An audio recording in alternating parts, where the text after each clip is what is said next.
আসসালামু আলাইকুম প্রিয় শিক্ষার্থীবৃন্দ। আশা করি তোমরা অনেক ভালো আছো। আলহামদুলিল্লাহ, আমিও ভালো আছি। আজ আবারও উপস্থিত হলাম তোমাদের মাঝে ইংরেজি সিলেবাস নিয়ে। ইংরেজি সিলেবাসে তোমাদের মাত্র 3টি অধ্যায় রয়েছে। 3টি অধ্যায় আমি মনে করি তোমাদের যে টাইম আছে, যে সময় আছে, এই সময়ের মধ্যে একটু কঠোর পরিশ্রম করলে ভালো একটা রেজাল্ট করতে পারবে। এই জন্য আমি ভিডিওটা লেন্দি না করার জন্য আমি আগে থেকে 3টি অধ্যায়, সিলেবাসে 3টি অধ্যায় লিখে রেখেছি। দেখো 3টি অধ্যায় কি কি।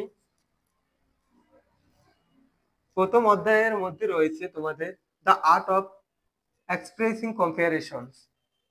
টেক্সট বুকের মানে ইংলিশ বইয়ের তোমাদের 53 থেকে 60 পেজে এটা অধ্যায়টা সীমাবদ্ধ দিয়েছে।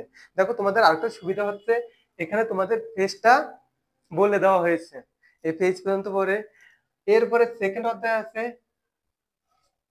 ইমাজিনেশনস, 69 থেকে 78 পেজ পর্যন্ত দেওয়া আছে। 69 থেকে 78 পেজ পর্যন্ত তোমাদের দেওয়া আছে।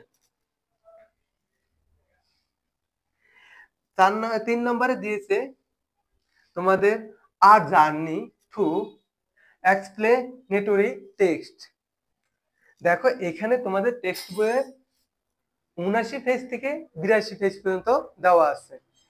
এগুলো যদি আমি মনে করি এই অধ্যায়গুলোকে তুমি যেহেতু পেজগুলো কম কম, এগুলো যদি একটু ভালো করে পড়ে যাও, প্রিপারেশন নিয়ে যাও, আশা করি ইংলিশ থেকে একটা ভালো মার্ক উঠাতে পারবে, ভালো মার্ক তুলতে পারবে। এতে তোমাদের আগে পড়নি, এখন একটু ভালো করে পড়তে হবে। এবং আমি তো এর আগের ভিডিওতে বলেছি, তোমাদের কিছু হেল্পের প্রয়োজন হলে আমাদের হোয়াটসঅ্যাপে নক করতে পারো। আমরা হোয়াটসঅ্যাপ থেকে তোমাদেরকে সুন্দরভাবে রিপ্লাই দেওয়ার জন্য চেষ্টা করব। এছাড়াও দেখো বাজারে বিভিন্ন ধরনের গাইড বের হয়েছে, সেখান থেকে তোমরা হেল্প নিতে পারো। তোমাদের গৃহ শিক্ষক থাকলে সেখান থেকে হেল্প নিতে পারো। তাছাড়া তোমাদের স্কুল টিচারদের কাছে হেল্প নিতে পারো। এরপরে আমি আমার সিলেবাসের সেশন শেষ হয়ে গেলে আমি তোমাদেরকে বিভিন্নভাবে প্রত্যেকটা ক্লাসের ধারণা দেওয়ার চেষ্টা করব। প্রত্যেক পরীক্ষা প্যাটার্ন কেমন হতে পারে, কোন কোন অধ্যায়ে কিভাবে প্রশ্ন কিভাবে তোমরা পড়তে হবে, সে বিষয় নিয়ে আমি আলোচনা করব। আজ এই পর্যন্তই থাকলো। আগামী